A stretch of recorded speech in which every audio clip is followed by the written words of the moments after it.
think that it would benefit Taiwan to have programs that are more catered towards the early stage. Taiwanese can see this as a great opportunity because opportunity to work with people, not just Taiwanese, but also different. It's a good way to train yourself to embrace different kind of culture.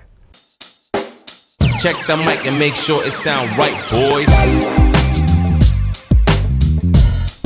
What's up, what's down, what's going on around? This is Startup Taiwan Foreigner's Business Guide.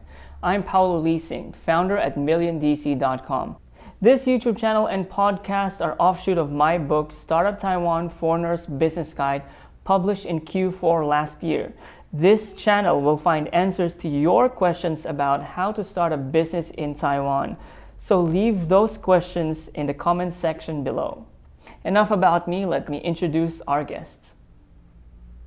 With us is Sunny Lee, CTO of Beyond Autonomy.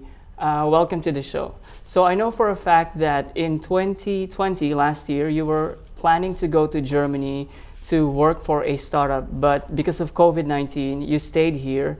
And the question is, why did you choose to work for Beyond Autonomy of all the foreign founded startups in Taiwan?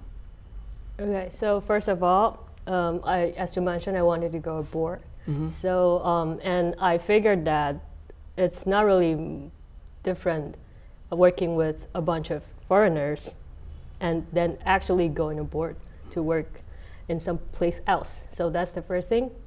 And the second is Beyond Autonomy's vision and the industry that we are aiming for is autonomous vehicle, which I believe is one of the biggest industry within the next 10 years. So the second is about the industry. And the third is about the CEO itself.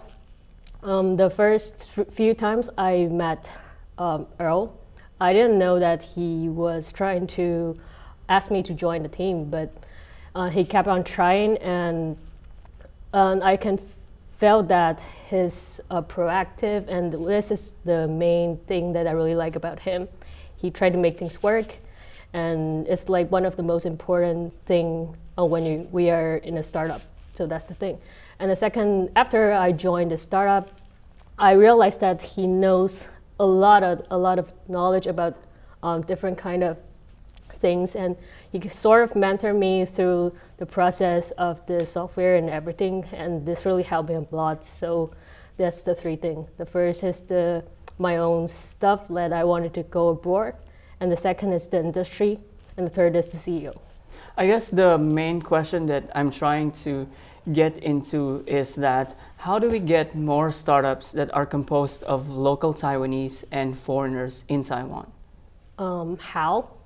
I think first is that Taiwanese can see this as a great opportunity because it will be a Taiwanese opportunity to work with people, not just Taiwanese, but also other countries. It will broaden your vision of working, like originally the way you work and the way you work with foreigners is completely different. It's a good way to train yourself to embrace different kind of culture. Earlier you mentioned about language and communication as an important factor for working together from the local perspective and from the foreigner perspective. Could you elaborate on that? Okay, so I think it's really important for a Taiwanese founder or anything that when you're working with a foreigner, the very important thing is English, because no matter what, you need a common language to communicate with each other. And it's not only the technical part or work part, it's also the friendship part, because it's not just like working, it's more like partnership when you're in a startup. So English is very important no matter what in this way. And last question would be the culture differences between someone from Taiwan and from a foreign country. Yep. What should be present so that we could have a more cohesive team to move a startup forward?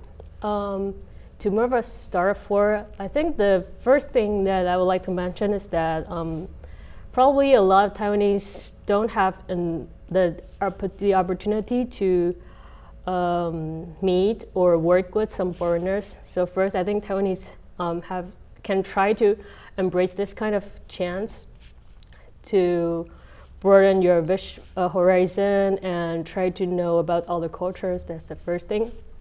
So I think what you're trying to say is that culture, as you mentioned earlier in our interview before this, is that both parties should be open into accepting different cultures. Yep. And how is this practice in terms of, for example, Beyond Autonomy? Embracing different cultures. Okay, so I think it's not only different culture in our company, because we're from different countries. We're from Taiwanese, from the U.S., from the Philippines, from all over the world, and it's also from different age. So it's more like trying to work with different kind of people.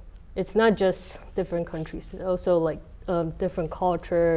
Everyone grow up in a different background, and they have their own background. So it's like try to expand the way you see things and try to see what they can see, and you will know. You will kind of know that everyone have their perspective of things, and I'm pretty sure everyone can learn from that part. All right, thank you. That's all we have. Thank you, Sunny. Thank you. Thank you. That's it. Check the mic and make sure it sound right, boys.